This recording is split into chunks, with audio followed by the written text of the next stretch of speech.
This is Lenovo's Yoga Book. It's a 1.5-pound 2-in-1 that works as a traditional laptop, a tablet, folds in the tent mode, goes flat, and runs either Windows 10 or Android 6.01 Marshmallow. At 9.6 millimeters thin, it's about the thinnest 2-in-1 we've ever seen with a built-in keyboard. And it's that keyboard, not the thickness, that makes this different.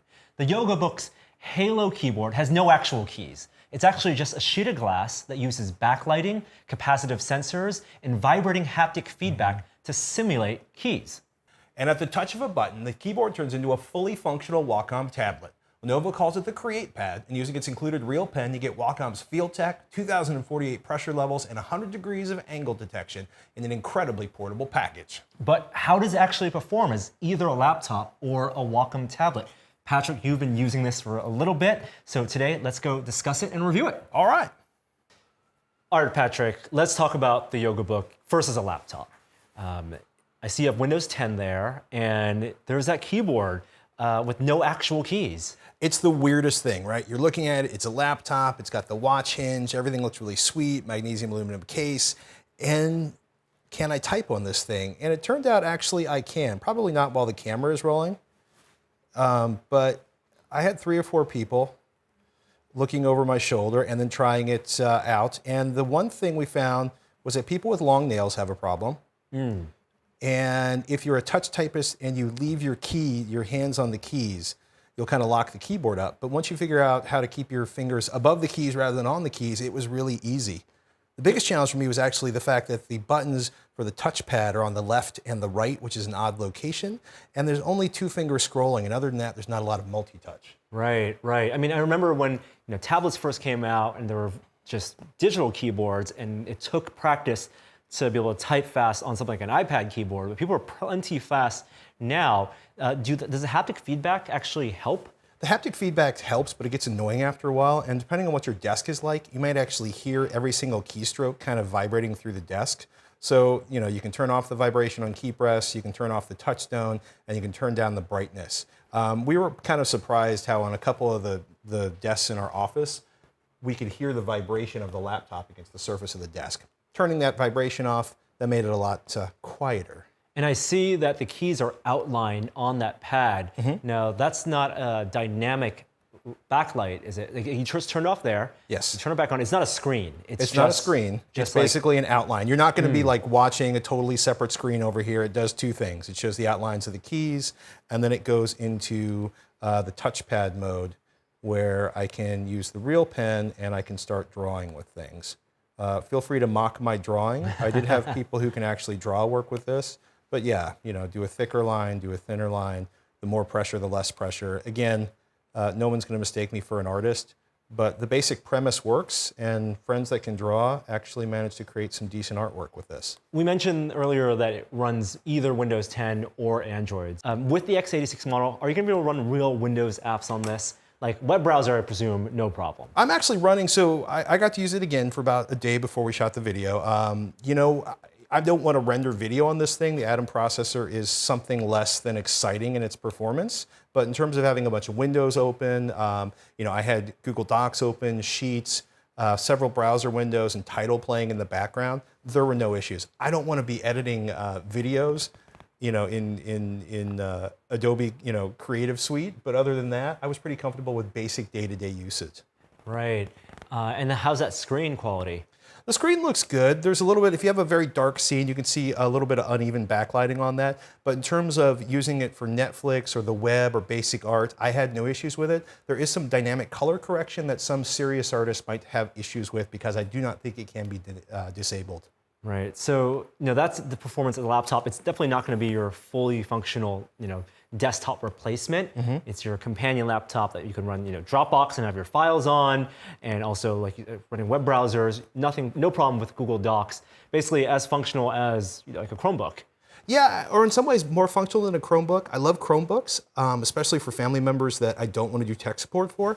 But if I'm I don't want to have to redo all of my work and find new apps on Chrome or on Android in this case to travel. But in this case, I've got something smaller than my laptop, lighter than my laptop, easier to pack than my primary laptop. I don't want to render video on it, but for all the day-to-day stuff I do other than production, I can get it done on this and take up a lot less space in my bag. Now, it's also supposed to work as a tablet. That's why it's like a two-in-one. And Lenovo Yoga series is famous for its ability to do a full 360 hinge. So does that work if you fold it all the way back? Can you just use it as a tablet for content consumption? Absolutely. I actually spent several hours watching Netflix on this and sort of rotating between, well, I spent actually like about 20 minutes watching Netflix and a bunch of time typing, getting used to the keyboard with title in the background. But yeah, it's going to play anything, as long as you've got a web connection, it's going to play any video you want to stream pretty well. And if you get aggressive, turn the screen brightness up and, run a lot of Wi-Fi, you're probably going to get the battery life down to about 8 hours, but 8 to 10 hours I seem really comfortable with looking at for battery life. Let me get out of Marvel before we get a takedown notice. Yeah, and Lenovo's the hinges they've developed for their Yoga series have really improved over the years. This one they call the watch band hinge, which I think the design maybe is a little divisive, but definitely there's no argument that the performance of the hinge is there. Like, it's really sturdy. They're claiming 25,000 openings and closings before it starts to wear. I've probably done 50 and it hasn't changed at all. So, it's a little early to tell at this point. All right, then how about this pen? Its use as a notebook, because this was kind of the dream of like Microsoft Courier way back then, before the Surface laptops. It's kind of a crazy system. Most people I know, they take notes on a tablet or they type in a laptop, but very few people I know are actually, I think, I could be wrong about this, are gonna, hey, put a magnetic paper tablet on this, and you actually use this up to a centimeter away. Let me get an art pad up here again. And I can get up to a centimeter away and still use this. But the big thing that Lenovo is really proud of is that they've got a replaceable nib. You pull the old nib out, and it comes with 3 actual pens. Do not use the actual pen head on the tablet screen itself because you will actually get permanent ink on the tablet. But if you've got a sheet of paper and up to about a centimeter of any paper will work, you can sit here and actually have, an ink copy of your drawing. And this is why I write for a living and test products and don't do art. But it works. If you want an actual physical hard copy and the digital copy, it does do what it's supposed to do. I assume it comes with this pad, but you can use any pad. If the sensor isn't in the pad, it's what's on the keyboard. Yeah, there's basically a big EMR sheet underneath this glass that the pen detects. I'm going to actually pull the real pen away before I manage to permanently ink stain it. But yeah, the idea is, if you can probably see, right about there, there's a whole bunch of space between the pen right now, and it's going to work just fine. The book bag that comes in here, Lenovo's pretty proud of it. It's got magnets built in, so it'll hold itself down. The refills get a bit pricey. So what you can do is basically put any tablet you have and sit down, and let's try a blue. And yeah, pretty much anything's going to work on here, up to a centimeter thick, give or take. So Patrick, it looks like the Lenovo Yoga Book functions respectably as a laptop. Maybe not a desktop replacement, but can run your desktop apps. And it has a tablet mode, it has this novel Wacom support, but who is really gonna buy this? I think a lot of artists are gonna look at this and be like, this is amazing. I finally have this super tiny thing I can use, like the tablet I use at home or the Wacom tablet I use at home. I think most people, though, are gonna be those folks that have actually tried to answer email or work on a spreadsheet when they travel. Maybe they don't wanna carry their full-size laptop around with them, but they've had the experience of trying to answer email while using thumb typing on a tablet and went, this stinks, I need something better. I think that's kind of really tempting, and at $550 for the Windows version, $500 for the Android version, it's not nearly as expensive as a full-size notebook. Don't think I want it as my primary machine, but as a secondary machine, I think it's a lot more functional for a lot of people who just can't do what they want to do on a tablet.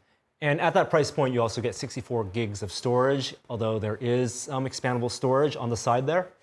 There's not a ton of expansion, but you can, if you want to add more storage, you can put a micro SD card in here up to 128 gigabytes. And the micro USB port is also used for charging, which is great if you already travel with a giant battery to keep your phone charged.